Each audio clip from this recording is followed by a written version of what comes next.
가끔 페이스북이나 카카오톡 계정이 해킹당해 이런 문자나 이런 민망한 내용을 전달받는 경우가 있습니다. 금융기관에서 수십만 명의 고객들의 정보가 털린 대규모 사건들도 있다 보니 최근에는 비밀번호 길이나 특수문자, 대문자, 소문자, 숫자 사용 등은 물론 사용자들이 주기적으로 비밀번호를 바꾸게끔 강제하는 게 여간 짜증나는 일이 아니죠. 보안 시스템 때문에 쉽게 비밀번호가 털리진 않지만 영상을 보고 계신 지금 이 순간에도 전 세계에선 수백만 건의 비밀번호 탈취가 시도되고 있습니다. 그렇습니다. 개인정보를 해킹하는 일은 나에게는 절대로 일어나지 않을 그런 일이 아니라 언제 일어나도 이상하지 않을 현실적인 일이죠. 그리고 그 피해는 상상을 초월할 정도로 끔찍합니다. 대체 해커들은 어떻게 비밀번호를 알아내는 것일까요? 혹시 여러분들이 사용하는 비밀번호에 특정한 문제가 있는 것은 아닐까요? 오늘 저의 목적은 단 하나입니다. 해커들이 비밀번호를 탈취하는 가장 흔한 방법과 그 원리를 알려드린 후 영상을 끝까지 보신 여러분들 중 많은 분들이 제게 설득당해서 지금 당장 비밀번호 한번 바꿔야겠다 라고 마음먹게 하는 거죠. 여러분의 마음을 해킹해버릴 안될공화, 그럼 시작해보죠.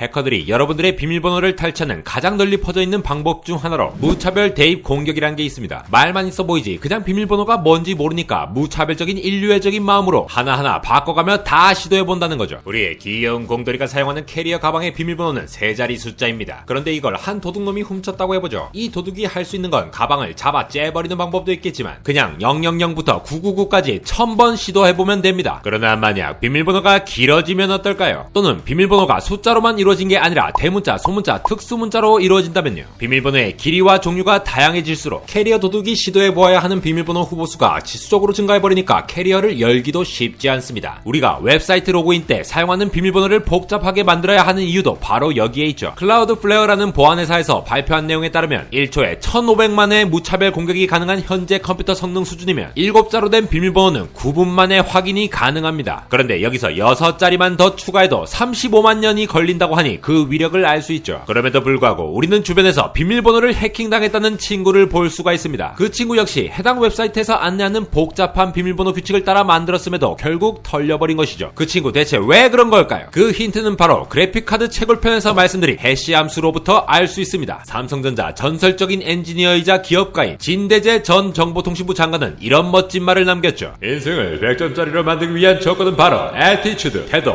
마음먹기에 달려있다. 수수께끼 같은 이 말은 사실 오늘 살펴볼 해시 함수라는 것과 매우 비슷한데요. 진대재 전 장관은 자신이 특별히 고안한 암호화 방법으로 영어 단어마다 점수를 매겨보았어요. A, B, C부터 Z까지 차례대로 1, 2, 3, 26이라고 숫자를 붙인다고 해봅시다. 그런 다음 한 영어 단어가 주어졌을 때 단어의 각 알파벳에 대응하는 숫자들을 모조리 다 더한 것이 그 단어의 점수가 된다는 규칙을 만들었죠. 예를 들어 일 열심히 하는 삶은 몇 점이냐? 하드워크를 계산해보면 HARDWORK 98점입니다. 뭐니 해도 중요한 머니는 MONEY 72점이네요. 우리는 100이라는 숫자에 열광하죠. 진대재 전 장관도 그랬습니다. 요리조리 자신의 암호 방식으로 점수를 매겨보니 우리가 가진 태도, 마음가짐에 해당하는 애티튜드는 딱 100점이 나왔던 거예요. 돈보다 부지런히 일하는 것이 26점이나 높은 것은 이해가 되지 않지만 어쨌든 진대재 전 장관은 그만큼 삶에서 마음가짐의 중요성을 역설하신 것으로 보입니다. 갑자기 명언타임을 가진 건 진대재 전 장관님의 이러한 점수 매기기 방식이 바로 해시 함수와 비슷하기 때문이죠. 여러분들께서 특정 앱이나 웹사이트에 로그인할 때 사용하는 비밀번호는 웹사이트 서버에 문자 그대로 저장되지 않고 해시 함수에 의해 변형되어 저장됩니다. 그래픽카드 채굴 영상에서 말씀드린 해시는 일단 한번 암호화가 되면 그 암호를 보고는 도저히 원래 비밀번호를 알아내기가 힘듭니다. 다시 진대재 전 장관님을 소환해보죠. 예를 들어 listen이라는 말은 알파벳을 다 더해보면 79점입니다. 그런데 배열만 바꾸면 silent라는 단어 역시 79점이죠. 우리가 이렇게 암호가 되어버린 79를 보고 원래 비밀번호가 listen인지 silent인지 알 수 없는 것처럼 해시 함수로 암호가 되어버린 값을 보고는 원래 값을 정확히 맞출 수가 없는 거죠. 간단한 예로만 들었지만 이런 해시 함수의 원리를 사용하면 어떤 길이의 문자들이 들어온다 하더라도 똑같은 길이의 16진수 숫자 암호로 만들 수가 있습니다. 실제로 구글에서 해시 생성기 SHA-1, SHA-256처럼 검색해보면 누구나 쉽게 이 해시 함수를 통한 암호를 만들 수가 있는데요. 보시는 것과 같이 어떤 길이를 넣더라도 똑같은 길이의 16진수 숫자로 표현이 됩니다. 여기서 한 글자만 바뀌어도 해시 값 전체가 통째로 바뀌어버리고 이 해시값을 보고서는 도저히 원래 값을 추측할 수가 없기 때문에 비밀번호를 암호화해서 만드는데 매우 적절한 거예요. 여러분들이 로그인할 때 비밀번호를 입력하게 되면 비밀번호는 암호화되어 해시값이 계산되는데요. 그 값이 서버에 저장되어 있는 해시값과 같으면 정확한 비밀번호를 입력했다고 판단하고 로그인되는 겁니다. 그럼 다른 비밀번호를 입력해도 해시값만 같다면 로그인할 수 있을까요? 이론적으로 가능합니다만 비밀번호 암호화에 널리 쓰이는 샤1과 같은 암호화 알고리즘은 서로 다른 문장이 동일한 해시값을 가질 확률, 즉 해시 충돌 확률이 제가 블랙핑크와 함께 무대에 서서 춤을 추는 확률보다도 더 낮습니다. 확률적으로 안전성을 보장하는 거죠. 요즘 그래픽카드 GPU가 핫하다 보니 샤1의 경우는 특정한 알고리즘 방법을 통해 수십 개의 그래픽카드로 1, 2년 동안 열심히 때려 맞춰보면 해시값이 맞을 수도 있어서 샤1의 해시 충돌 확률보다 더 낮은 확률을 가지는 샤2, 샤3 알고리즘을 이용하기도 하죠. 만약 여러분들의 비밀번호가 이렇게 해시값으로 변환이 되어 서버에 저장되지 않는다면 특정 해커들이 서버를 털어버리는 순간 비밀번호를 고스란히 알게 되고 심지어 서버 관리자가 나쁜 마음을 먹는 순간 그냥 바로 비밀번호를 털리게 됩니다. 그래서 대부분의 나라에서는 비밀번호를 해시 함수를 통해 암호화하여 변환해야 하는 것이 법으로 정해져 있죠. 이러한 이유 때문에 여러분들께서는 아이디 찾기 버튼을 눌러서 아이디를 찾을 수 있지만 비밀번호 찾기 버튼을 눌렀을 때는 비밀번호를 찾을 수 있는 게 아니라 다시 설정하라는 주문이 오는 겁니다. 그렇지 않은 웹사이트는 법적으로도 안전성 면에서도 이용하지 않으시길 권장드려요. 그런데 이렇게 실컷 이야기해보니 대체 해커들이 어떻게 비밀번호를 털 수 있을지 궁금해집니다. 무차별로 이것저것 비밀번호를 시도한다는 것도 이러한 해시 암호값으로 바뀌어버릴 것이고 이 암호값을 매번 비교하는 꼴이 될 텐데요. 도저히 해킹할 수 없을 것 같은 이 비밀번호는 결국 여러분들이 단조로운 패턴이나 자주 사용하는 단어들이 사용될 때 그 가능성의 틈이 조금씩 생기게 됩니다. 지금 보시는 것은 2016년 트위터 계정 정보가 털렸을 때 알아낸 전 세계 사람들이 가장 많이 사용하는 비밀번호 순위입니다. 약 4천만 개의 계정 중에 1, 2, 3, 4, 5, 6이라는 비밀번호를 12만 명이나 사용하고 있었어요. 근데 조금 이상합니다. 애초에 해시값으로 암호화되는데 어떻게 비밀번호를 알아낼 수 있었을까요? 그 이유는 바로 저렇게 자주 사용할 법한 비밀번호들을 해커들이 먼저 해시 암호화를 해낸 뒤 서버에서 탈취한 계정에 있는 해시값들과 비교해서 알아낼 수도 있다는 거죠. 즉 해커들은 그냥 해시값을 보고는 절대로 비밀번호를 알 수는 없습니다만 자주 사용할 법한 특정 단어의 해시값을 미리 계산한 뒤 해킹한 서버의 계정 리스트 속에서 이 해시값을 찾기만 하면 되는 거죠. 수천만 명의 정보가 있지만 해커 입장에서는 한 개만 걸려라 하는 입장이기 때문에 평소에 비밀번호 치기가 너무 싫었던 바로 그 사람의 비밀번호가 털리기 쉬운 겁니다. 이뿐만이 아닙니다. 반도체 기술 경쟁, 스마트폰 경쟁, 전기자동차 경쟁 속에 IT 기술이 급격히 발전되는 것처럼 해킹의 방식과 무차별 대입 공격 속도도 빨라지고 보안 기술이 강력해지는 만큼 해킹의 방식도 다양해지고 있습니다. 특정 사람의 개인정보를 가지고 있다면 전화번호, 주민번호는 물론이고 그 사람의 취향, 사는 곳, 좋아하는 것 등에 대한 정보들을 이리저리 조합해서 무차별로 대입해보기도 합니다. 여기에 끝에 1을 붙여보기도 하고 느낌표를 붙여보기도 하면서 그럴싸한 비밀번호를 시도해보는 거죠. 심지어 어떤 해킹 프로그램은 이러한 것들을 차례대로 입력하면 알아서 조합된 문자열들을 만들어주기도 하죠. 그렇기 때문에 여러분들께서는 지금 당장 비밀번호를 바꾸셔야 합니다. 대문자, 소문자, 특수문자, 숫자 등으로 비밀번호 종류를 섞으면 섞을수록 그리고 길이를 길게 가져가면 갈수록 보안이 좋아집니다. 특정 단어를 사용하지 않는 것이 좋지만 그 단어 사이에 아무거나 끼워 넣는다면 해킹당할 일이 줄어들죠. 예를 들어 제가 쓰는 비밀번호가 에러 1234 느낌표 %라고 한다면 해킹당할 확률이 상당히 높습니다. 그러나 ERR 느낌표 OR 12% 34라고 쓰는 것만으로도 비슷해 보이지만 훨씬 더 보안성이 높으며 여기에다가 대문자와 길이까지 늘린다면 매우 훌륭한 100점짜리 비밀번호가 되죠. 이것도 싫다 저것도 싫다 하시면 네이버, 구글, 카카오, 페이스북을 통해 대신 로그인하는 방식을 이용해보시죠. Open Authentication 줄여서 OAuth라고 부르는 이 방식은 특정 사이트에 회원가입을 하는 대신 우리가 이미 널리 사용 중인 대형 IT 회사의 계정으로 접속할 수 있는 방식이죠. 뭔가 찝찝해서 이것조차 이용하지 않으신 분들이 많지만 구글처럼 하루에도 수십만 건의 해킹 공격을 받는 대형 서버는 그 보안 체계가 일반 웹사이트보다 훨씬 강력하다는 걸 아셔야 합니다. 더군다나 일반 쇼핑몰에서는 암호화를 한 번만 하는 경우가 대다수이지만 암호화한 걸 한 번 더 암호화하고 그걸 또 암호화하는 대형 IT 기업의 보안 체계를 이용한다면 다른 사이트보다 훨씬 안전하죠. 대신 구글 비밀번호 역시 위에서 안내드린 대로 적절한 규칙과 길이에 따라 만들어야 할 겁니다. 보안에 대한 책임이 개개인의 사용자들에게밖에 돌아가지 않는 것처럼 보이는 것은 그만큼 해커들이 끊임없이 개인정보를 탈취하기 위한 무차별 공격을 해대고 있는 현실이 있습니다. 이에 따라 최근에는 스마트폰 인증이나 OTP와 같은 2차 인증까지 사용하게 되면서 사용자들은 결국 불편을 감수해야 하지만이 개인정보를 보호받을 수 있는 세상이 되어버렸죠. 여러분들이 지금 당장 비밀번호를 바꾸게끔 설득하기 위해 해커들이 비밀번호를 터는 방법까지 가져와서 설명하긴 했습니다만 오늘도 최저가로 닭가슴살을 사려고 접속한 닭가슴살닷컴에서 비밀번호 바꾼 지 3개월 되었으니 변경하라는 팝업 창을 보고는 바꾸는 게 너무 귀찮아서 다음에 변경하기 버튼을 누를지 말지 고민하고 있는 안달공학 에러였습니다.